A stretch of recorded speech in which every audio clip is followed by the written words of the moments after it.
spookiness, everybody! Behold Luigi's Mansion! So, for those of you that don't know, Luigi's Mansion actually came out 15 years ago. That's right, this is the Depending on- 15th... I think this is the 15th anniversary of Luigi's Mansion for the American release. Yep, it came out September 14th, 2001. And so to celebrate it and the oncoming Halloween, we shall be playing this in the 8 weeks leading up to Halloween itself. Starting with... Join us. Yes. Join us on Halloween Day for the very finale. For the very finale video of Your Mansion Here. Yeah, I actually would want that mansion. I kind of would Like, too, way more actually. than the picture. Like the mansion that's there, that we're looking at right now. Yeah, I mean, there's just, there's people buried in the front yard, at least, apparently. Neat. You know... But this has to be one of my favorite games of all time. It's one of my favorite games, too. It's... A lot of people... It has honestly aged quite well. It has, which is kind of crazy, because this was a, This was released back in 2001 as, I think initially it was a tech demo for the GameCube, and it was a release title for the GameCube once it came out. Also, I really have to say, I really like how atmospheric this game is. Yeah. Like, it's deceptively simple. I just remember at some point in time I was playing this at night. Like, I always played it when I got home from school or whatever. And, I can remember there were times where it just kind of freaked me out a little bit. Not like too heavily, but there was just times where it was like jump scare. Yeah, it was never... Oops. Mario. It was never too specifically, like, scary for me, but I did like how they... Lag. It was never too specifically scary for me, but...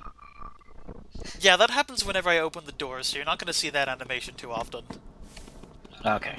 Well, honestly, the animation doesn't really change, but it does change, I think, the doorknob. Yeah, it, like, loads up a different model, which is why that happens. It loads up a different model of the door in Luigi's hand. Behold, the one ghost that screwed over all of the other ghosts by giving Luigi the first key. For no reason. But yeah, I never... Brutus ghost. I never found this... Brutus. I never found this game to be, like, too scary, per se. But it definitely was atmospheric in a way that would have been creepy to, like, a 11 or 12-year-old when I first played it. Yeah, well, I mean, it wasn't scary in the sense of, like, oh my god, I need to die. You know what? Very originally, this game wasn't creepy. supposed to be scary. I heard that their original concept was for the N64, and they were trying to create, like a dungeon crawler, like going through, like, a ninja house. And then it turned weird. into, like, a miniature doll exploring a dollhouse, which is why you see the house from one angle all the time. I think that was a good call on their part. Yeah. And then it turned into this. To Ghostbusters. It turned into Ghostbusters. So... I do have to note, he didn't use a light. No, he didn't! And that's probably why this didn't work. Was this also the introduction of Olimar? That's not Olimar. Not Olimar. That is, No, Professor Egad. Egad. Olimar is the guy from, From Pikmin, yeah, which also actually came out around the same time, and the character proportions were similar. I think they even have the same hair. Yeah. Alright, well, point being, Egad, I think, this was his debut. It was. Been in, like, every other thing since. Kind of. We haven't seen him so much nowadays. Well, yeah, but I mean, like, he was a pretty big thing in Super Mario Sunshine. Not physically there, but... No, but his presence was clearly established, because his tech was there. Post-haste. I still love the music of this game, too. The way this game does music, I think, was actually kind of brilliant, too.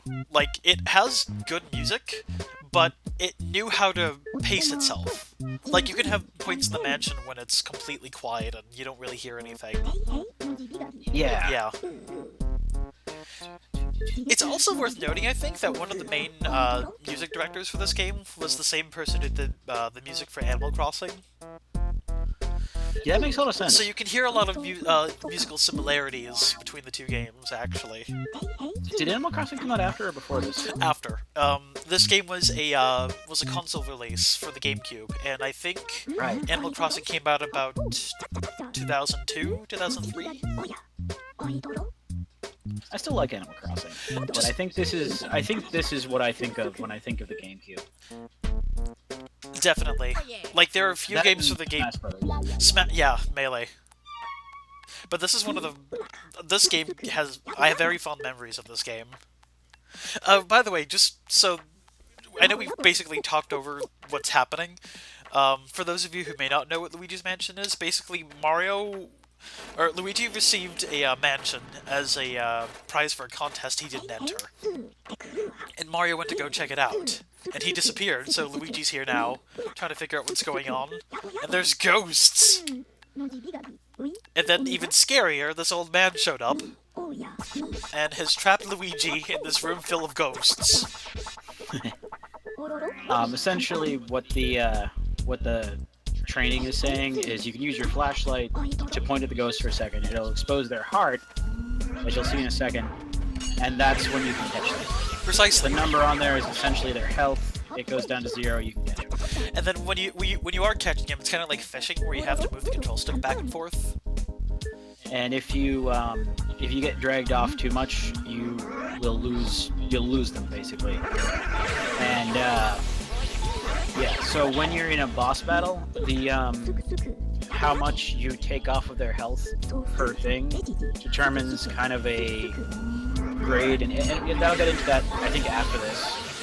Yeah, after this we're going to take a brief trip into one of his other lab spaces, and we'll see what Brennan's referring to. But yeah. By the way, if anyone was wondering why it's a Game Boy Horror, because I know, or rather a Game Boy Color, I was reading about this the other day, trying to make a prop of one of these. When this game came out, the Game Boy Advanced was in production. It wasn't released yet, and they didn't want to release essentially a preview of it before the thing came out. So they used the Game Boy Color model instead of the Game Boy Advance. I think one of the other reasons they did that is because they didn't properly have a design for the Game Boy Advance at the time. And and if they put a model in there that was inconsistent with the final release, it would look wrong. So they opted for the Game Boy Color, which I think was a good choice, because that's another thing I have nostalgia for. Yeah. And I actually found online there's a converter panel you can buy for the Game Boy Color to make it a Game Boy Horror. So, as we were talking about earlier, there are several special ghosts in this game that you can catch as Luigi. They're not like normal enemies, they're more like mini-bosses and bosses. When you behold number 1. When you capture those ghosts, you get ranked on them, gold, silver, or bronze. And how well you catch them basically determines their rankings. Yeah. Angels. I've never understood why their wings move, and why they are armless. Also, I want to make another note here. If you listen to the music in this gallery place, it sounds like the museum theme, kinda, from Animal Crossing. It does.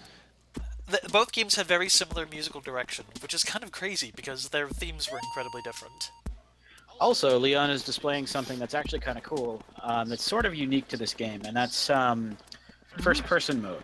Not a lot of Mario games have that. True. And you can actually look at the back wall with it a lot of the times.